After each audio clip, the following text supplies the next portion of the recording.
ಬಿಜೆಪಿಯಲ್ಲಿ ನಾಯಕತ್ವದ ಕೊರತೆ ಇದೆ ಅಂತ ಕದಲೂರು ಉದಯ್ ಹೇಳಿಕೆ ಕೊಟ್ಟಿದ್ರು. ಶಾಸಕ ಕದಲೂರು ಉದಯ್ ಹೇಳಿಕೆ ಏನಿದೆ ಇದರ ಬಗ್ಗೆ ಸಂಸದ ಯದುವೀರ್ ತಿರುಗೇಟನ್ನ ಕೊಟ್ಟಿದ್ದಾರೆ. ಬಿಜೆಪಿಯಲ್ಲಿ ನಾಯಕತ್ವದ ಕೊರತೆ ಇದೆ ಅನ್ನೋ ಸ್ಟೇಟ್ಮೆಂಟ್ ಕೊಟ್ಟಿದ್ರು ಶಾಸಕ ಕದಲೂರು ಉದಯ್. ಸಂಸದ ಯದುವೀರ್ ತಿರುಗೇಟು ಕೊಟ್ಟಿದ್ದಾರೆ. ರಾಜ್ಯ ಬಿಜೆಪಿ ನಾಯಕತ್ವಕ್ಕೂ ಅಡ್ಡ ಮತದಾನಕ್ಕೂ ಸಂಬಂಧ ಇಲ್ಲ, ನಾಯಕತ್ವದ ಮೇಲೆ ಅಡ್ಡ ಮತದಾನ ಪರಿಣಾಮ ಬೀರಲ್ಲ ಅಂತ ಸಂಸದ ಯದುವೀರ್ ಪ್ರತಿಕ್ರಿಯೆ ಕೊಟ್ಟಿದ್ದಾರೆ. ಜೆಡಿಎಸ್ ಬಿಜೆಪಿ ಮೈತ್ರಿ ಮೇಲೂ ಅಡ್ಡ ಮತದಾನದ ಪರಿಣಾಮ ಇರಲ್ಲ, ಅಡ್ಡ ಮತದಾನ ಮಾಡಿದವರನ್ನ ಪತ್ತೆ ಹಚ್ತೀವಿ ಅಂತ ಸಂಸದ ಯದುವೀರ್ ಹೇಳಿಕೆ ಕೊಟ್ಟಿದ್ದಾರೆ. ನಾಯಕತ್ವದ ಮೇಲೆ ಇದರ ಅಡ್ಡ ಪರಿಣಾಮ ಇಲ್ಲ, ಜೆಡಿಎಸ್ ಬಿಜೆಪಿ ಮೈತ್ರಿ ಮೇಲೂ ಕೂಡ ಇದರ ಪರಿಣಾಮ ಬೀರಲ್ಲ ಅಂತ ಸಂಸದ ಯದುವೀರ್ ಹೇಳಿಕೆ ಕೊಟ್ಟಿರೋದು.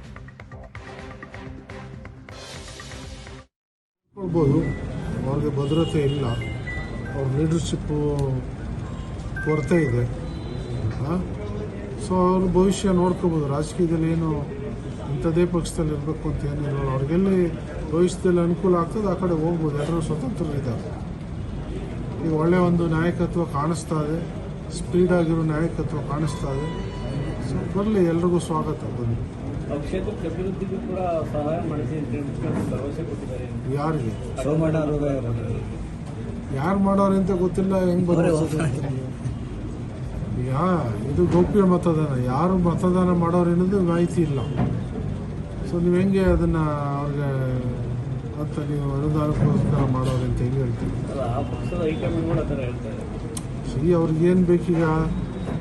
ಏನು ಗಾದೆ ಹಳ್ಳಿಲಿ ಹೇಳ್ತಾರಲ್ಲ, ನೆಲಕ್ಕೆ ಬಿದ್ದರೆ ಮೀಸಲು ಮಣ್ಣಾಗಿಲ್ಲ ಅಂತ. ಅವ್ರಿಗೆ ಅವಮಾನ ಆಗಿದೆ, ಆ ಅವಮಾನನ ಹೇಳ್ಕೊಕ್ಕಾಗದೆ ಏನೇನೋ ಹೇಳ್ತಾವ್ರೆ. ಸಚಿವ ಸಂಪುಟ ಪುನರಚನೆ ಚುನಾವಣೆ ಆದ್ಮೇಲೆ ಮಾಡ್ತೀವಿ ಅಂತ ಹೇಳಿ ಮಾಡ್ತಾರೆ. ಯಾವಾಗ? ಎಲ್ಲಕ್ಕೂ ಕೂಡ ಒಂದು ಪ್ರಕ್ರಿಯೆ ಇದೆ. ನಮಗೂ ಕೂಡ ತನಿಖೆ ಮಾಡುವಂಥದ್ದು ಪಕ್ಷದಲ್ಲೂ ಕೂಡ ಒಂದು ವ್ಯವಸ್ಥೆ ಇದೆ, ಅದು ಮಾಡ್ತಾರೆ. ಮಾಹಿತಿ ಇರೋದು ಪಕ್ಷದ ವರಿಷ್ಠರ ಜೊತೆಗೆ ಅಥವಾ ಅವರ ಪ್ರಕ್ರಿಯೆ ಮೂಲಕ ಅದೇನು ತೀರ್ಮಾನ ಮಾಡಬೇಕೋ ಅವ್ರು ಮಾಡ್ತಾರೆ. ಅದಕ್ಕಾಗಿ ಅದು ವರದಿ ಬರೋವರೆಗೂ ನಮ್ಗೆ ಯಾವುದೇ ರೀತಿಯ ಒಂದು ಸ್ಪಷ್ಟತೆಯನ್ನು ಸಿಗೋದಿಲ್ಲ. ರಾಜಕೀಯದಲ್ಲಿ ಎಲ್ಲನೂ ಕೂಡ ಆಗೋದಕ್ಕೆ ಸಾಧ್ಯ ಇದೆ. ಇದಾಗಿದೆ, ಘಟನೆ ಆಗಿದೆ, ನಾವು ಏನು ಕ್ರಮ ತಗೋಬೇಕು ಅದು ತಗೋತೀವಿ. ರಾಜಕೀಯದಲ್ಲಿ ಇದೆಲ್ಲನೂ ಕೂಡ ನಡೀತದೆ. ಮತ್ತು ಇಲ್ಲಿ ಕರ್ನಾಟಕದಲ್ಲಿ ಕಾಂಗ್ರೆಸ್ ಪಕ್ಷ ಒಂದು ಅಧಿಕಾರದಲ್ಲಿರೋ ಕಾರಣಕ್ಕಾಗಿ ಕೆಲವರು ಈ ಕಡೆ ಆ ಕಡೆ ಮಾಡುವಂಥದ್ದು ಇದು ಎಲ್ಲ ಒಂದು ಇತಿಹಾಸದಲ್ಲಿ ನಾವು ನೋಡಿರ್ತಕ್ಕಂಥದ್ದು. ಇದೇನು ಹೊಸದಲ್ಲ, ನಾವು ತಗೋಬೇಕಾಗಿರ್ತಕ್ಕಂಥ ಕ್ರಮ ತಗೋತೀವಿ. ಯಾವುದೇ ರೀತಿಗೂ ಇಲ್ಲ, ನನ್ನ ಪ್ರಕಾರದಲ್ಲಿ ಯಾವುದೇ ರೀತಿ ಇಲ್ಲ.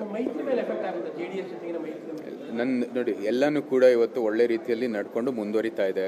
ನಮ್ಮ ಮೈತ್ರಿ ಇರ್ಬೋದು, ನಮ್ಮ ಪಕ್ಷದ ಒಂದು ಒಗ್ಗಟ್ಟಿನ ಒಂದು ಏನು ಇವತ್ತು ಒಗ್ಗಟ್ಟಾಗಿ ಯಾವ ರೀತಿ ಮುಂದುವರಿತಾ ಇದ್ದೀವಿ, ಯಾವುದೇ ರೀತಿ ಏನಕ್ಕೂ ಇದ್ರ ಮೇಲೆ ಪರಿಣಾಮ ಇರೋದಿಲ್ಲ ಅಂತ ನಮ್ಮ ಭಾವನೆ.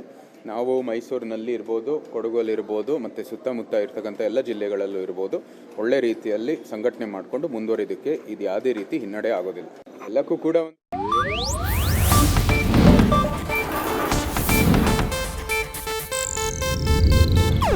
ಇದು ಏಷ್ಯಾನೆಟ್ ನ್ಯೂಸ್ ನೆಟ್ವರ್ಕ್ ಪ್ರಸ್ತುತಿ.